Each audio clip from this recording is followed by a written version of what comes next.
Alright, so I have some very bad news for you avid Twitter fans who like to sit and argue on the platform all day. And I kind of took a shot at people who sit on Twitter all day, but in all seriousness, Twitter is currently taking a huge L. Some of you may be rejoicing, popping bottles, and throwing parties at this news. And for those of you who I was referring to in the intro, you're probably extremely upset. But an increasing amount of people have been getting this rate limit exceeded note popping up when they're surfing the Twitter world, basically blocking them from accessing and browsing one of, if not the most popular internet platform at the moment. Now, the amount of shitposting on Twitter nowadays is at an all-time large, but there's still people that use Twitter as a news source. You know, it's not all shitposting. People use Twitter to browse current events like politics and stuff. Personally, NBA free agency is currently popping off, and I don't really feel like going to like all these articles and crap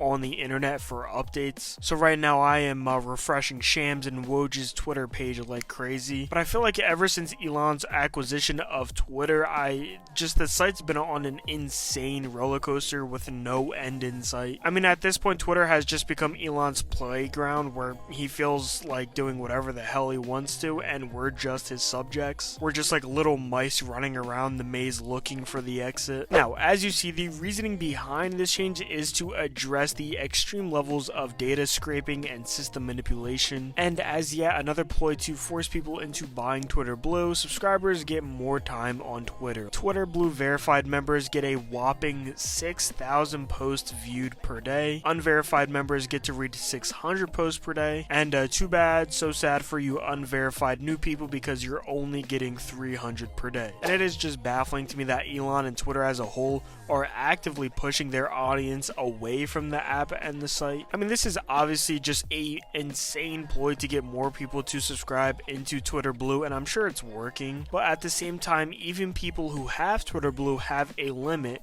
to how many posts they're able to view. It's not like it's unlimited or anything. You know, as a website or as an app, you would want people to stay on your app, you know, to consume and post content within your app. It makes no sense to actively push away people onto other websites and apps, especially your competitors. Like right now, there's the huge Elon versus Zuckerberg thing.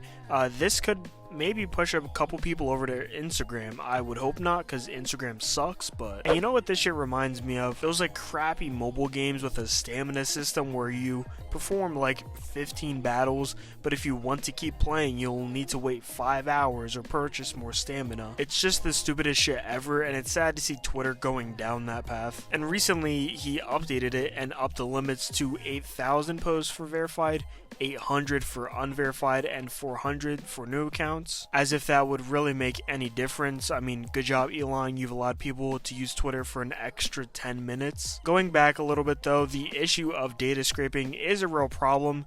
Elon does have a little bit of sense when it comes to the reasoning behind these restrictions, especially with like AI nowadays and bots used with it. Like there's a ton of ChatGPT bots. The amount of like applications available to get data off of sites is insane. And I mean, we've even seen it with Reddit restricting API access and forcing users to pay if they want to use it.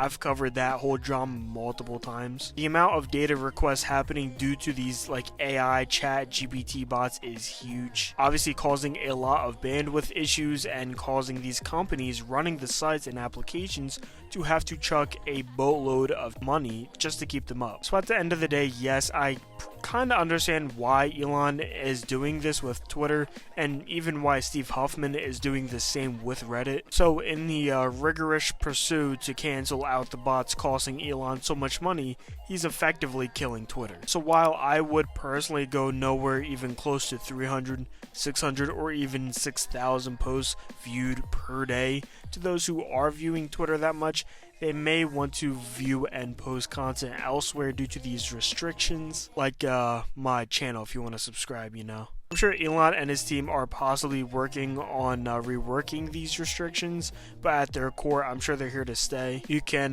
blame Chat GPT and all that new AI crap for it. And that said, I want to announce that I am currently working towards acquiring Minecraft from Microsoft and will be implementing a restriction on how many blocks you will be able to place per day. Honestly though, comment below how you're feeling about these restrictions on Twitter. Like and subscribe for more commentary content, and I'll see you guys in the next one.